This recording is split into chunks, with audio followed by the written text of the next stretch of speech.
ITI study YouTube channel में।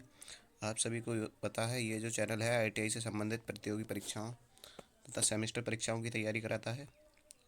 आज की जो वीडियो है वह है UPPCL TG2। आज की जो वीडियो है वह है UPPCL TG2 टेक्नीशियन ग्रेड 2 के कंप्यूटर के क्वेश्चन की, और हम इससे पिछली वीडियो में 100 क्वेश्चन तक कर चुके थे। आज हम 101 नंबर क्वेश्चन से स्टार्ट करेंगे और आज चैप्टर नंबर 3 अर्थात CPU की ये लास्ट वीडियो होगी। इसके उपरांत हम अगला चैप्टर कंप्यूटर की हिस्ट्री अथवा आउटपुट इनपुट यूनिट और ऐसे हम आगे बढ़ते जाएंगे। तो चलिए स्टार्ट करते हैं। पहला प्रश्न है, कंप्यूटर की दुनिया शून्य और एक से निर्मित होती है। इन शून्य और एक को भंडारित करने के लिए प्रोसेसर के अंदर क्या लगाया जाता है? इनपुट यूनिट लगाई जाती है, इंस्ट्रक्शन सेट लगाया जाता है, ट्रांजिस्टर या मेन मेमोरी। देखिए मैं कुछ फास्ट कराता हूँ, तेज कराता हूँ, क्योंकि ये क्वेश्चन आपने कहीं ना कहीं एक बार कर रखे हैं। ठीक है, तो कंप्यूटर की दुनिया शून्य और एक से निर्मित है, अर्थात 0 और 1 जिनको हम बाइनरी डिजिट कहते हैं, इनसे निर्मित है। और इनको स्टोर करने के लिए कंप्यूटर में क्या लगाया जाता है? ट्रांजिस्टर लगाया जाता है। ऑप्शन नंबर सी इस प्रश्न का सही आंसर है। अगले प्रश्न की ओर चलते हैं। अगला प्रश्न देखते हैं, किसी कंप्यूटर में जोड़ने, तुलना करने और मिलाने का कार्य कहाँ होता है? किसी कंप्यूटर में जोड़ने, यदि हमने कंप्यूटर को इंस्ट्रक्शन दिए 2+2, तो जो कंप्यूटर आउटपुट देगा वह देगा 4, या फिर हम देते हैं 3+2, तो कंप्यूटर आउटपुट देगा 5। ये जो कार्य होता है कंप्यूटर में होता कहाँ है, किस जगह पर होता है? तो ये कार्य कंप्यूटर की CPU में होता है, CPU में। और पूछा जाए CPU में कहाँ होता है, तो CPU में होता है ALU में, अर्थमेटिक लॉजिकल यूनिट। अगला क्वेश्चन देखते हैं। अगला क्वेश्चन है, CPU का प्रमुख कार्य क्या है? CPU का प्रमुख कार्य क्या है? प्रोग्राम अनुदेशों पर अमल करना, जानकारी को भावी प्रयोग हेतु स्टोर करना, डाटा और जानकारी प्रोसेस करना, दोनों, ए और सी दोनों, इनमें से कोई नहीं। तो कंप्यूटर का प्रमुख कार्य इनमें से कौन सा है? कंप्यूटर का प्रमुख कार्य है डाटा और जानकारी को प्रोसेस करना। क्या है? डाटा और जानकारी को प्रोसेस करना। ऑप्शन नंबर सी इस प्रश्न का सही आंसर रहेगा। अगले प्रश्न की ओर चलते हैं। अगला देखते हैं। अगला है, कंप्यूटर में अधिकांश प्रोसेसिंग में होती है, कहाँ होती है? मेमोरी में, रैम में, मदरबोर्ड में, CPU में, ALU में। सभी जानते हैं कंप्यूटर में जो प्रोसेसिंग होती है वह अधिकांश प्रोसेसिंग CPU में होती है। कहाँ होती है? CPU में होती है। कंप्यूटर में अधिकांश प्रोसेसिंग CPU के अंदर होती है। अगला प्रश्न देखते हैं। अगला प्रश्न है, प्रमुख मेमोरी के समन्वय से कार्य करती है कौन? प्रमुख मेमोरी के समन्वय से कार्य कौन करती है? विशेष कार्ड, RAM लिखा है, मतलब राम लिखा है, यहाँ पे लिखा है इंटेल, CPU, ये सभी। तो इसका आंसर होगा जो प्रमुख मेमोरी के समन्वय से कार्य करती है वह करता है CPU। कौन करता है? CPU। अगला प्रश्न देखते हैं। अगला प्रश्न है, कंप्यूटर कहाँ आंकड़ों का योग और तुलना करता है? इससे पिछला क्वेश्चन भी था, थोड़ी लैंग्वेज बदली हुई थी। तो कंप्यूटर जो आंकड़ों का तुलना करता है अथवा योग करता है वह करता है CPU पर। कहाँ करता है? CPU पर। अगला प्रश्न है, 107 नंबर क्वेश्चन है, CPU में होता है, क्या होता है CPU में? Arithmetic logical unit, register. ठीक है, या फिर होता है अर्थमेटिक व लॉजिकल यूनिट व कंट्रोल यूनिट। और अगला है हार्ड डिस्क व कंट्रोल यूनिट। तो इस प्रश्न का जो सही आंसर रहेगा वह रहेगा अर्थमेटिक व logical unit. Option number B. अगला प्रश्न है, कंप्यूटर का सबसे महत्वपूर्ण भाग कौन सा है? सब जानते हैं कंप्यूटर का सबसे महत्वपूर्ण भाग है CPU। प्रश्न नंबर 108 का ए आंसर सही रहेगा। अगला प्रश्न देखते हैं। अगला प्रश्न है, प्रोसेसर के 3 मुख्य भाग कौन कौन से हैं? ALU कंट्रोल यूनिट और रजिस्टर, ALU कंट्रोल यूनिट और रैम, कैश कंट्रोल यूनिट और रजिस्टर, कंट्रोल यूनिट, रजिस्टर और रैम, रैम, रोम और CD-ROM। तो मैं इससे पूर्व की वीडियो में ये क्वेश्चन 2 बार करा चुका हूँ आपको। मैंने बताया था आपको, क्या बताया था? मैंने बताया था CPU के 3 भाग होते हैं। CPU के 3 भाग कौन कौन से होते हैं? क्या होता है? रजिस्टर होता है, ALU होता है और CU होता है। ये 3 भाग कंप्यूटर के प्रमुख भाग होते हैं जो ऑप्शन नंबर ए में दिया गया है, इसलिए प्रश्न का आंसर ऑप्शन नंबर ए रहेगा। अगला प्रश्न देखते हैं। अगला प्रश्न है, सूक्ष्म संधारित्र को महत्वपूर्ण यूनिट है। सूक्ष्म संधारित्र किसकी महत्वपूर्ण यूनिट है? सूक्ष्म संधारित्र किसकी महत्वपूर्ण यूनिट है? ALU की, रजिस्टरों के समूह की, नियंत्रण यूनिट की, उपरोक्त सभी। इस प्रश्न का आंसर रहेगा उपरोक्त सभी। अगला प्रश्न देखते हैं। अगला प्रश्न है, किसी कंप्यूटर का सबसे महत्वपूर्ण हिस्सा कौन सा होता है? किसी कंप्यूटर का सबसे महत्वपूर्ण हिस्सा कौन सा होता है? सभी जानते हैं किसी कंप्यूटर का सबसे महत्वपूर्ण हिस्सा होता है सीपीयू। कौन सा हिस्सा होता है सबसे महत्वपूर्ण? सीपीयू। अगला प्रश्न है अगला प्रश्न है कंप्यूटर के सेंट्रल प्रोसेसिंग यूनिट का फंक्शन क्या होता है? गणना, स्टोर करना, गणनाएं प्रोसेस करता है, डाटा डिलीट करता है, डाटा को करप्ट करता है, इनमें से कोई नहीं। तो इनमें से आंसर बताइए कि कौन सा प्रश्न का आंसर सही होगा। तो सीपीयू क्या करता है? गणनाओं को प्रोसेसिंग करता है, इसीलिए हम इसको सेंट्रल प्रोसेसिंग यूनिट कहते हैं। अगला प्रश्न है, निम्नलिखित में से क्या उच्च गति हाई स्पीड सूक्ष्म कार्य संपादक माइक्रो प्रोसेसर का एक उदाहरण है? इनमें से कौन सा ऐसा है जो माइक्रो प्रोसेसर का उदाहरण है? सीडी रोम ये माइक्रो प्रोसेसर नहीं है, प्रिंटर ये आउटपुट डिवाइस है, इनपुट डिवाइस है, ये भी इनपुट डिवाइस है, कीबोर्ड भी इनपुट डिवाइस है, तो इसका आंसर हो जाएगा पेंटियम। पेंटियम। अगला है, निम्नलिखित उत्पादों में कौन सा उत्पाद पेंटियम नाम से बेचा जाता है? इनमें से कौन सा ऐसा उत्पाद है जो पेंटियम के नाम से बेचा जाता है? तो वह है माइक्रो प्रोसेसर सीपीयू। देखिए, बाकी सब कंप्यूटर चिप जी नहीं, मोबाइल चिप नहीं, कंप्यूटर नहीं, पेंटियम नाम से जो बेचा जाता है वह बेचा जाता है माइक्रो प्रोसेसर, या कहें तो सीपीयू। अगला है, पेंटियम शब्द संबंधित है, किससे संबंधित है? माइक्रो प्रोसेसर से। इससे पिछले क्वेश्चन में आपसे यही पूछा गया था, वहाँ थोड़ी लैंग्वेज चेंज थी बस। अगला प्रश्न है, उच्च क्षमता वाले माइक्रो प्रोसेसर इनमें से कौन से हैं? उच्च क्षमता वाले microprocessor, Pentium, Pentium Pro, जी हाँ ये उच्च क्षमता वाले हैं। पेंटियम सेकंड, पेंटियम थर्ड, ये भी सही है, पेंटियम सेकंड। तो ये सभी, इनमें से सभी इस सीरीज से, पेंटियम सीरीज से क्या आए थे? माइक्रो प्रोसेसर बनाए थे, जो फर्स्ट, सेकंड और थर्ड और पेंटियम प्रो के नाम से आते थे। अगला है, इंटेल एक है, इंटेल एक क्या है? पक्षी जी नहीं, वैज्ञानिक का नाम जी नहीं, लड़ाकू विमान का नाम जी नहीं, कंप्यूटर कंपनी का नाम। चूंकि कंप्यूटर पढ़ रहे हैं तो कंप्यूटर कंपनी का ही तो नाम होगा। और देखिए, इस प्रकार के क्वेश्चन आरआरबी अजमेर में आया हुआ है ये क्वेश्चन। अगला प्रश्न है, कंप्यूटर का कौन सा भाग कंप्यूटर प्रोग्रामों के अनुदेशों को निष्पादित करने और सीधे संपादित करता है? कौन सा भाग कंप्यूटर के प्रोग्रामों के अनुदेशों को निष्पादित करता है और उनको सीधे संपादित करता है? तो कंप्यूटर का ऐसा कौन सा भाग है? हम सभी जानते हैं कंप्यूटर का ऐसा भाग होता है प्रोसेसर। स्कैनर जी नहीं, प्रिंटर जी नहीं, स्टोरेज यूनिट ये नहीं, और ये भी नहीं होगा, ऑप्शन नंबर बी। अगला प्रश्न है, सीपीयू का कौन सा भाग आकलन करता है और निर्णय लेता है? मतलब सीपीयू का कौन सा भाग आकलन करता है? Arithmetic logic unit, alternative logic unit, alternative local unit, American logic unit, ये सभी सब गलत हैं। इसका आंसर रहेगा एएलयू अर्थात arithmetic logic unit. Option number A इस प्रश्न का सही आंसर होगा। इलेक्ट्रॉनिक डिवाइस जो डाटा को इन्फॉर्मेशन में बदलते हुए प्रोसेस करती है, क्या कहलाती है? इलेक्ट्रॉनिक डिवाइस जो डाटा को इन्फॉर्मेशन में बदलते हुए प्रोसेस करती है। देखिए, यहाँ पर कहा गया है प्रोसेस, तो प्रोसेस करते हुए जो इलेक्ट्रॉनिक डिवाइस डाटा को इन्फॉर्मेशन में परिवर्तित करती है, प्रोसेस करती है, वह कहलाती है प्रोसेसर। क्या कहलाती है? प्रोसेसर। अगला प्रश्न है, 8 बिट शब्द लंबाई वाले एक माइक्रो प्रोसेसर बिट डाटा को एक साथ प्रोसेस करता है, तो इसकी क्षमता कितनी होगी? कितनी क्षमता होगी 8 बिट वाले की? आपसे पूछा गया है इसकी क्षमता कितनी होगी। 8 बिट वाला है तो 8 बिट ही इसकी क्षमता होगी। ऑप्शन नंबर बी इस प्रश्न का सही आंसर होगा, 8 बिट। अगला प्रश्न है, कंप्यूटर का सबसे महत्वपूर्ण भाग। कंप्यूटर का सबसे महत्वपूर्ण भाग, तो जिस प्रकार मानव का सबसे महत्वपूर्ण भाग दिमाग होता है, उसी प्रकार कंप्यूटर का भी सबसे महत्वपूर्ण भाग उसका दिमाग सीपीयू होता है। अगला है, कंप्यूटर में अधिकांश प्रोसेसिंग कहाँ होती है? मेमोरी में, रैम में, मदरबोर्ड में, इनमें से कोई नहीं है सीपीयू। सभी जानते हैं कंप्यूटर में जो अधिकांश प्रोसेसिंग होती है वह सीपीयू के अंतर्गत होती है। अगला प्रश्न है, निम्नलिखित में से कौन सा आमतौर पर कंप्यूटर एक पेरिफेरल नहीं माना जाता है? कंप्यूटर का पेरिफेरल का मतलब होता है जो बाहर से जोड़ी जाती हैं। तो देखिए, माउस ये पेरिफेरल है, कीबोर्ड जी पेरिफेरल है, प्रिंटर पेरिफेरल है, लेकिन हार्ड डिस्क जो हार्ड ड्राइव होती है उसको हम पेरिफेरल नहीं मानते हैं। तो ऑप्शन नंबर डी इस प्रश्न का सही आंसर रहेगा। अगला प्रश्न है, एक बुनियादी सिस्टम की पेरिफेरल डिवाइस में शामिल नहीं होता है, वहाँ पूछा गया था शामिल होता है।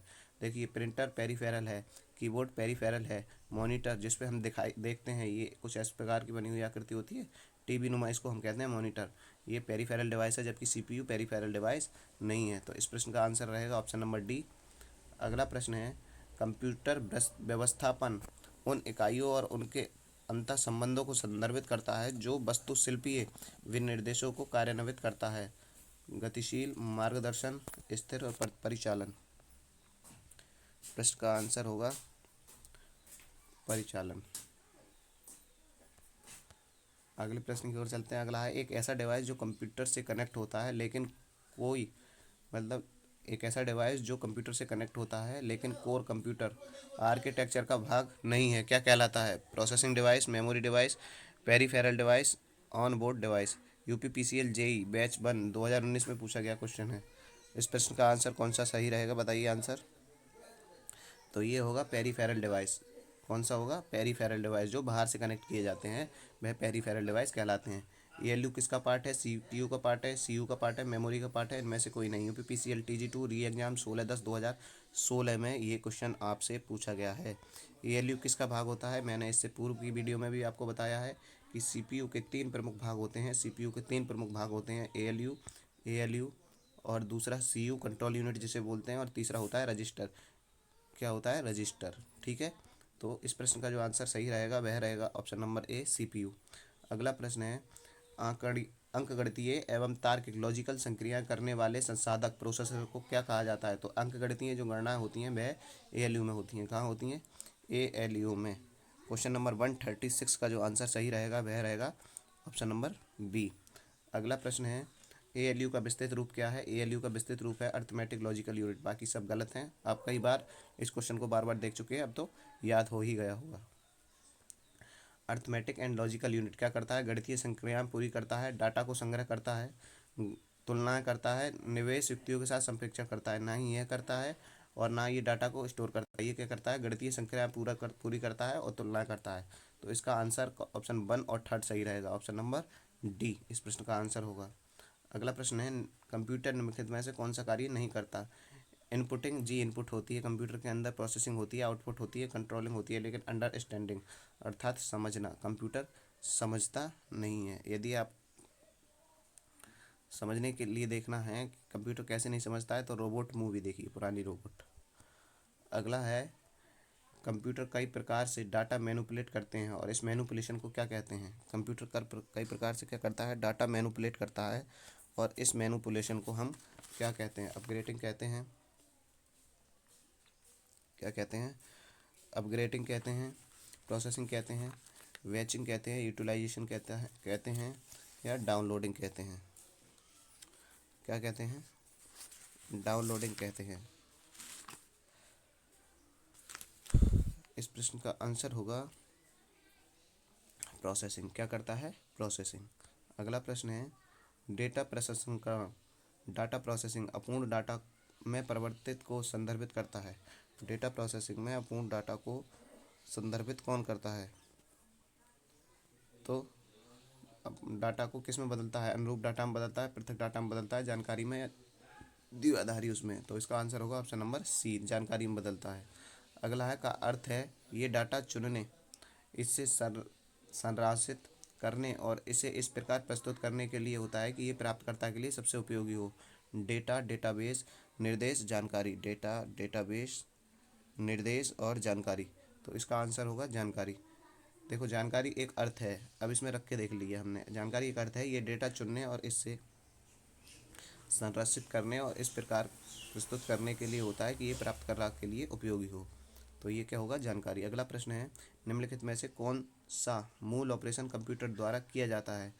अंकगणितीय ऑपरेशन, जी हाँ। लॉजिकल यूनिट, जी हाँ। संचय और पुनर् स्टोरेज और रिट्राइवल, ये भी किया जाता है। तो इनमें से सभी, ऑप्शन नंबर डी इस प्रश्न का आंसर सही रहेगा। अगला प्रश्न है, इनमें से कौन सा कार्य किसी कंप्यूटर के 4 प्रमुख डाटा प्रोसेसिंग कार्यों में से एक नहीं है? डाटा एकत्र करना, आंकड़ों को सूचनाओं में प्रोसेस करना, आंकड़ों एवं सूचनाओं का विश्लेषण करना, आंकड़ों एवं सूचनाओं का भंडारण, इनमें से कोई नहीं। तो क्वेश्चन नंबर 183 का क्या आंसर सही होगा? डाटा एकत्र करना, जी हाँ। डाटा को सूचना में प्रोसेस करना, ये भी है। और अगला है, आंकड़ों तथा सूचनाओं का विश्लेषण करना। ठीक है, ये विश्लेषण करना कंप्यूटर के 4 प्रमुख कार्यों में सम्मिलित नहीं है। अगला प्रश्न देखते हैं, अगला प्रश्न कौन सा है? अगला प्रश्न है, निम्नलिखित में से कौन सा कार्य कंप्यूटर द्वारा किया जा सकता है? तस्वीरें ली जा सकती हैं, गणना की जा सकती है, उंगलियों फिंगरप्रिंट की छाप की पहचान की जा सकती है, धुन तैयार की जा सकती है। ठीक है, यहाँ पर लिखा है नहीं किया जा सकता है। ठीक है, इनमें से कौन सा कार्य कंप्यूटर द्वारा नहीं किया जा सकता है? तो गणना कर सकता है, फिंगरप्रिंट की पहचान कर सकता है, संगीत तैयार कर सकता है, लेकिन तस्वीरें नहीं ले सकता। पुराना कंप्यूटर, ये जो क्वेश्चन है पुराने कंप्यूटर को संदर्भ में रखते हुए पूछा गया है, लेकिन अब तो लैपटॉप है तो उसमें कैमरा होता है और वह तस्वीरें भी ले सकता है। सिस्टम यूनिट, सिस्टम यूनिट क्या है? सिस्टम यूनिट क्या है? इनपुट और आउटपुट डिवाइसेस कोऑर्डिनेट करता है। कंटेनर है जिसमें इलेक्ट्रॉनिक कंपोनेंट रखे जाते हैं। हार्डवेयर और सॉफ्टवेयर का कॉम्बिनेशन है। डाटा कंट्रोल और मैनिपुलेट करता है। अर्थमेटिक ऑपरेशन करता है। तो चार ऑप्शन में से आंसर बताइए कौन सा आंसर सही रहेगा। सिस्टम यूनिट क्या है? एक प्रकार का कंटेनर है जिसमें इलेक्ट्रॉनिक कंपोनेंट रखे जाते हैं। अगला प्रश्न देखते हैं, अगला क्या है? अगला है एक्सप्रेशन कार्ड में इंसर्ट किए जाते हैं। एक्सप्रेशन कार्ड कहाँ इंसर्ट किए जाते हैं? तो ये किए जाते हैं स्लॉट में इंसर्ट। कहाँ किए जाते हैं? स्लॉट में। अगला प्रश्न है कार्य प्रणाली के लिए विस्तार क्षमता प्रदान करते हैं सॉकेट, स्लॉट्स, बाइट्स या वेब। कार्य प्रणाली के लिए विस्तार क्षमता कौन प्रदान करता है? ये स्लॉट्स करते हैं। अगला है कंप्यूटर का के डाटा का सीपीयू से परिधि तंत्रों को अंतरण किसके माध्यम से होता है? तो ये किसके माध्यम से होता है? कंप्यूटर पोर्ट्स के माध्यम से होता है। अगला प्रश्न है के बिना प्रणाली सिस्टम संचालित नहीं हो सकता। किसके बिना कंप्यूटर सिस्टम संचालित नहीं हो सकता, नहीं चल सकता? मदरबोर्ड के बिना, कीबोर्ड के बिना, स्पीकर्स के बिना, माउस के बिना। माउस के बिना चल सकता है, स्पीकर्स के बिना चल सकता है, कीबोर्ड के बिना चल सकता है, लेकिन मदरबोर्ड के बिना कंप्यूटर ऑन या नहीं चल सकता। अगला है मदरबोर्ड से आपका क्या तात्पर्य है? स्कैनर और अन्य वस्तुएं मदरबोर्ड के अंतर्गत आती हैं। कीबोर्ड को मदरबोर्ड के रूप में जाना जाता है? जी नहीं, ये एक सर्किट बोर्ड है जिसमें सभी एलिमेंट्स कनेक्ट होते हैं। ये एक प्रकार का फाइल सर्वर है। तो इस प्रश्न का सही आंसर होगा ये एक सर्किट बोर्ड है जिसमें सभी एलिमेंट्स कनेक्ट होते हैं। क्या है? ये एक प्रकार का सर्किट बोर्ड है जिसमें सभी एलिमेंट कनेक्ट होते हैं। अगला प्रश्न है कंप्यूटर का मुख्य पटल क्या कहलाता है? फादरबोर्ड, मदरबोर्ड, कीबोर्ड, इनमें से कोई नहीं। फादरबोर्ड नाम की चीज़ कोई नहीं होती है कंप्यूटर में, तो कंप्यूटर का मुख्य पटल क्या कहलाता है? मदरबोर्ड। अगला है कंप्यूटर का मुख्य सिस्टम बुक क्या कहलाता है? इंटीग्रेटेड सर्किट, प्रोसेसर, इनमें से कोई नहीं, मदरबोर्ड या माइक्रोचिप। आंसर बताइए कंप्यूटर का मुख्य सिस्टम क्या कहलाता है? तो कंप्यूटर का मुख्य सिस्टम कहलाता है मदरबोर्ड। अगला प्रश्न है यूएसबी का पूर्ण रूप क्या है? यूएसबी, यूएसबी आप अगर फ़ोन चलाते होंगे तो फ़ोन में लिखा आता है कि यूएसबी कनेक्टेड, यूएसबी डिसकनेक्टेड, तो उसका पूर्ण रूप क्या होता है? यूनिवर्सल सीरियल बस। क्या होता है? Universal serial bus. Option number B सही आंसर होगा इस प्रश्न का। अगला प्रश्न है कंप्यूटर में बस का तात्पर्य क्या है? कंप्यूटर में बस का तात्पर्य क्या है? तो बस क्या करती है? मतलब कंप्यूटर में जो बस होता है वह क्या करता है? जानकारी संचारित करने वाले फिजिकल वायर का सेट होता है। ठीक है, क्या होता है? फिजिकल वायर का सेट होता है। मदरबोर्ड पर सीपीयू तथा मदरबोर्ड पर लगे दूसरे पुर्जों को कौन जोड़ता है? इनपुट यूनिट, सिस्टम बस, एएलयू, प्राइमरी यूनिट। तो इनको कौन जोड़ता है? इनको जोड़ता है सिस्टम बस। क्या जोड़ता है? सिस्टम बस। अगला है साटा और आईडी क्या है? साटा और आईडी क्या है? ये एक प्रकार की हार्ड ड्राइव व ड्राइव के प्रकार हैं। हार्ड ड्राइव व ड्राइव के प्रकार हैं। अगला प्रश्न देखते हैं। अगला प्रश्न है जो प्रोसेसर और अन्य उपकरणों के बीच कंट्रोल सिग्नल को प्राप्त करने के लिए प्रयोग किया जाता है वह क्या होता है? तो यह किया जाता है कंट्रोल बस। कंट्रोल सिग्नल को प्राप्त करने के लिए कंट्रोल बस का प्रयोग करते हैं। अगला है कंप्यूटर के सभी प्रमुख हिस्से से जुड़े एकीकृत सर्किट को क्या कहा जाता है? Motherboard, CPU. क्या कहा जाता है? मदरबोर्ड, सीपीयू, रोम या मॉनिटर। तो इसको कहा जाता है मदरबोर्ड। ऑप्शन नंबर ए इस प्रश्न का सही आंसर होगा। अगला प्रश्न है के बिना सिस्टम का संचालित नहीं हो सकता। मदरबोर्ड, कीबोर्ड, स्पीकर और माउस। तो ये क्वेश्चन इससे पहले करा दिया था मैंने। मदरबोर्ड के बिना कंप्यूटर सिस्टम संचालित नहीं हो सकता। मदरबोर्ड का भाग नहीं है expression card slot, DVD drive, memory slot,